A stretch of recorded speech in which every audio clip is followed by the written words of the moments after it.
Hello guys, welcome to the new concept meta-rotation. Before starting the today's session, friends, please share this video to your friends and subscribe this channel. Yes, today we will discuss about the concept of meta-rotation. We have seen already the glucose structure which is existing in the form of ring structure, that is cyclic structure. Yes, what is the structure of glucose? Right, left, right position ಒಳಗಡೆ OH groups ಬರೀರಿ. Then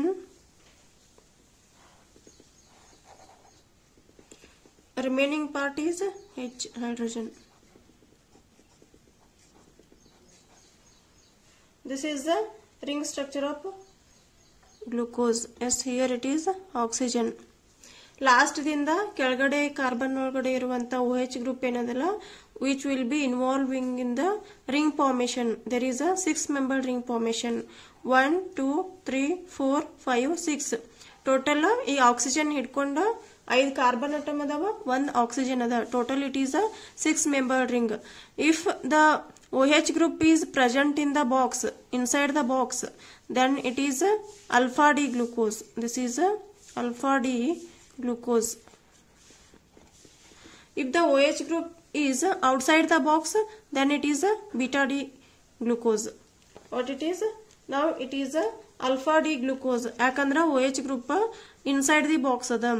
ಇದನ್ನ ನೀವು OH group ಅನ್ನ outside the box ಬರೆದ್ರಿ ಅಂದ್ರೆ it will become beta D glucose. Only that is the change. H and OH. The position of H and OH will be changed. And the third carbon atom OH group will be left side. This is a CH2OH. And here it is oxygen atom.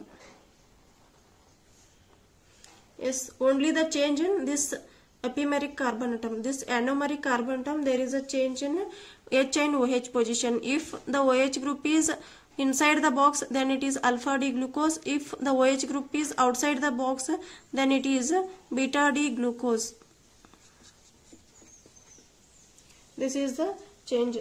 Because the sp2 hybridized carbon atom, here carbonyl carbon is sp2 hybridized atom.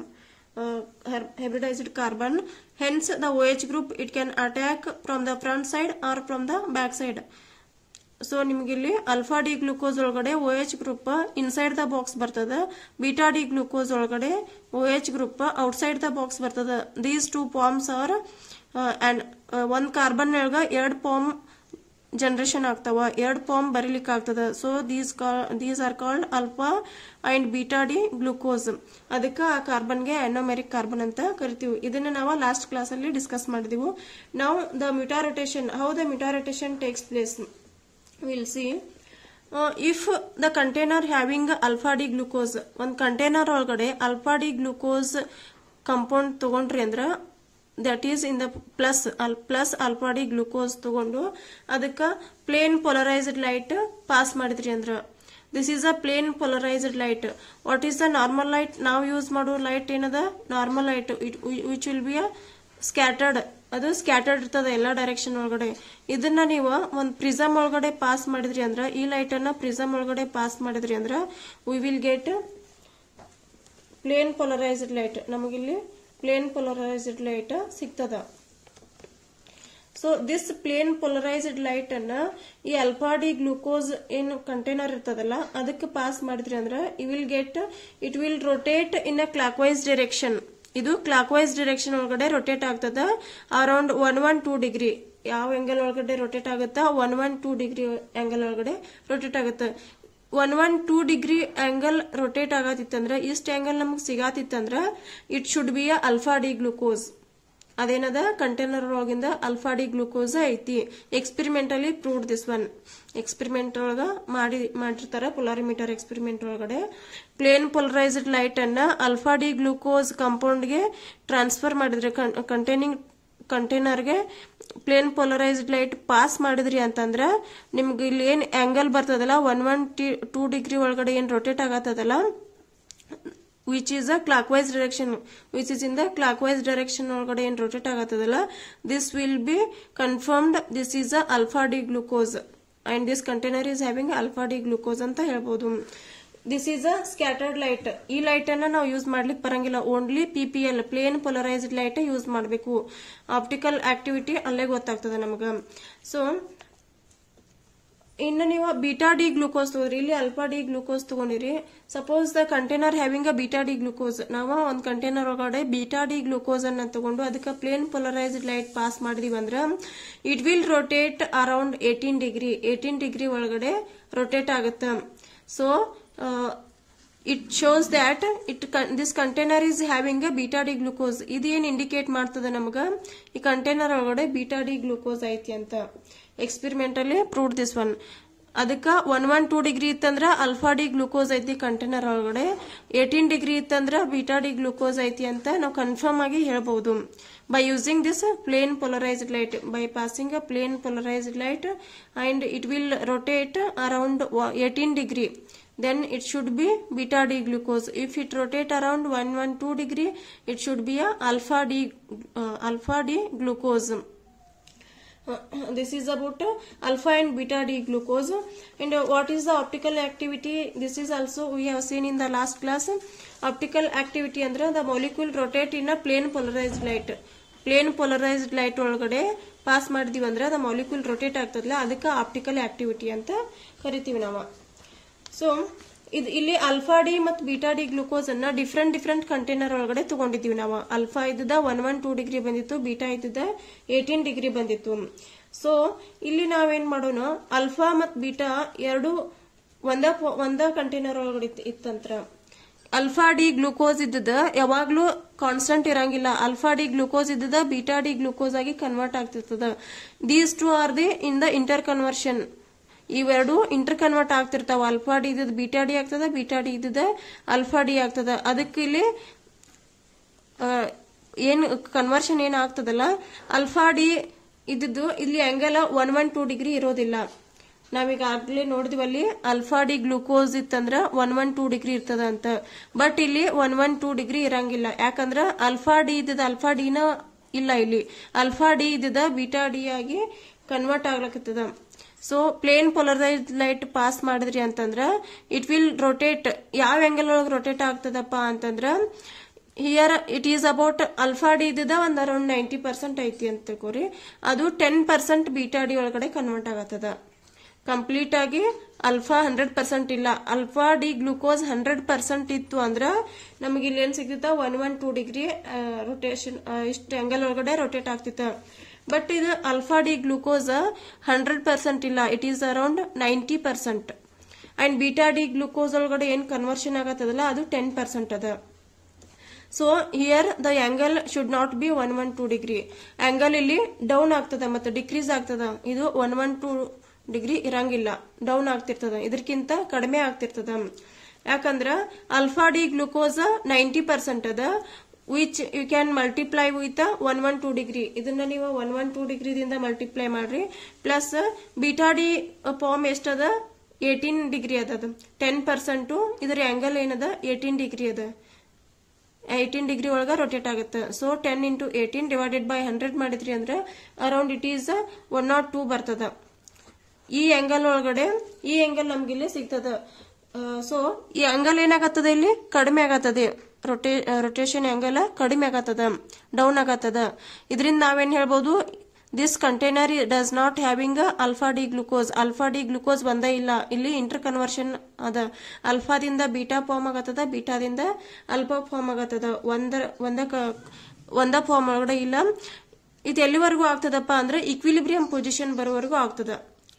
Once equilibrium position reach ಆತಂದ್ರ ಅವಾಗ alpha ಇದ್ದದ್ beta, beta ಇದ್ದದ್ alpha ಎರಡು ಕೂಡಿಸಿ ಒಂದ್ angle ಬರ್ತದ. ಅದಕ್ಕೆ ನಾವೇನಂತೀವಿ, ಮೀಟಾ rotation ಅಂತ ಕರಿತೀವಿ. So what is this meta rotation?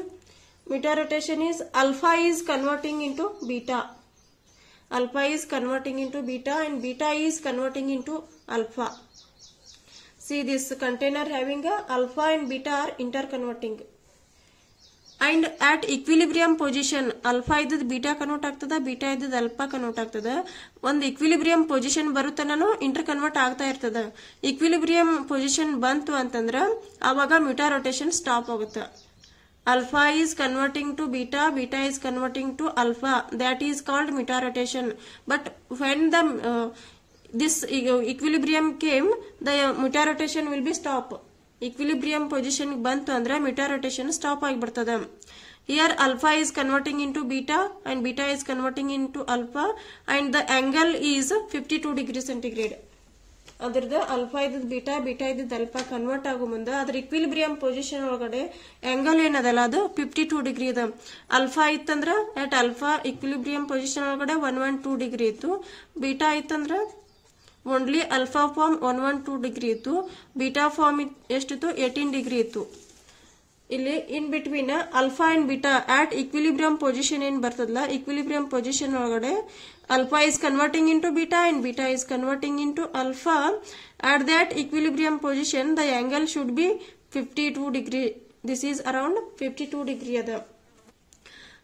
ಇದಕ್ಕೆ ಏನಂತೀವಿ ನಾವು, ಈ ಫಿನಾಮಿನನ್ಗೆ meta rotation ಅಂತೀವಿ. Alpha form is converting into beta and beta form is converting into alpha over the time. When equilibrium takes place, then meta rotation will be stop. Equilibrium ಆತಂದ್ರೆ meta rotation stop ಆಗ್ತದ. This is about meta rotation. It is very simple. ಇಲ್ಲಿ 2 forms ಅದಾವ. ಅಲ್ಲಿ cyclic structure of glucose ನಾವು ನೋಡಿದಿವಲ್ಲ, 2 forms ಅದಾವ. One is in the alpha form. Yes, it is a alpha D glucose and it is a beta D glucose. Alpha ಇದ್ದದ beta ಆಗಿ convert ಆಗ್ತದ, beta ಇದ್ದದ alpha ಆಗಿ convert ಆಗ್ತದ. ಒಂದ form ಒಳಗಡೆ ಎಕ್ಸಿಸ್ಟ್ ಆಗೋದಿಲ್ಲ. Because of anomeric functional group or anomeric carbon atom, these two will be existing in 2 forms. One is alpha D glucose and one is beta D glucose. ಒಂದು alpha D glucose ಒಳಗಡೆ exist ಆಗತದ, ಒಂದು beta D glucose ಒಳಗಡೆ exist ಆಗತದ. These two are the ring structures. ಇದು ಒಂದ form ಒಳಗಡೆ ಇಲ್ಲ because of sp2 hybridized carbon atom. After the reaction it will become sp3 hybridized. sp2 hybridized carbon ಇದ್ದದ sp2 hybridization ಆಗ್ತದ. sp2 hybridization ಏನಿತ್ತಲ್ಲ ಅಲ್ಲಿ reaction ಆಗೋದ್ರಿಂದ sp3 hybridized ಆಗ್ತದ. So this beta alpha and beta D glucose are existing in 2 forms. Hence at equilibrium position ಬರುತ್ತನೂ ಅವು ಅಲ್ಫಾದಿಂದ beta, ಬೀಟಾದಿಂದ alpha rotate ಆಗ್ತಾನೆ ಇರ್ತಾವ. equilibrium position ಬಂತು ಅಂದ್ರೆ ಅವಾಗ ಆಂಗಲ್ ಡೌನ್ ಆಗಿರ್ತದ, 112 ಡಿಗ್ರಿ ಇರಂಗಿಲ್ಲ, ಅವಾಗ 52 ಡಿಗ್ರಿ ಇರ್ತದ. Because at equilibrium position alpha is converting into beta and beta is converting into alpha. Hence at equilibrium position the angle should be 52 degree. This is about the meta rotation and we will see the definition of meta rotation. Meta rotation definition ಏನದಪ್ಪ ಅಂತಂದ್ರೆ the specific rotation of pure alpha D glucose or beta D glucose changes. Specific rotation ಏನದಲ್ಲ clockwise anti clockwise ಅದು clockwise direction ಒಳಗಡೆ ಎಷ್ಟು degree ಒಳಗಡೆ rotate ಆಗುತ್ತದ, that is a specific rotation changes over time to reach an equilibrium value. Specific rotation ಇತ್ತಲ್ಲ, alpha D glucose ಇದ್ದದ beta D glucose, beta D glucose ಇದ್ದದ alpha D glucose ಏನ್ conversion ಆಗ್ತಿತ್ತಲ್ಲ over the time to reach an equilibrium value and this phenomena is called meta rotation. ಅದು equilibrium reach ಆಗುತ್ತಾನು ಏನ್ rotate ಆಗ್ತಿತ್ತಲ್ಲ, alpha ಇದ್ದದ beta, beta ಇದ್ದದ alpha, ಆ specific rotation ಒಳಗಡೆ ಏನ್ ರೊಟೇಟ್ ಆಗ್ತಿತ್ತಲ್ಲ ಅದಕ್ಕೆ ನಾವೇನಂತೀವಿ meta rotation. This is called meta rotation. This is very simple. Please be remember this definition also. Concept understand ಆಗಿತ್ತು ಅಂದ್ರೆ definition must and should ನೆನಪಿರ್ತದ. So the specific rotation of alpha D glucose is 112 degree. Specific rotation of alpha D glucose the ಎಷ್ಟು ಇತ್ತಂದ್ರ 112.2 degree ಇತ್ತು. Around 112 degree ನಾ ಬರ್ದೀನಿ ಇಲ್ಲಿ, but ಇದು this is exactly 112.2 degree and the specific rotation of beta D glucose is around 18.7 degree. Yes, and at equilibrium position the specific rotation is, it should be 52 degree because alpha is converting into beta and beta is converting into alpha. Hence the at equilibrium position the specific rotation will be 52 degree. The optical activity at equilibrium, it is 52.6 degree. Exactly 52.6 degree ada. Na around only 52 degree vardini. This is about meter rotation. Thank you for watching this video.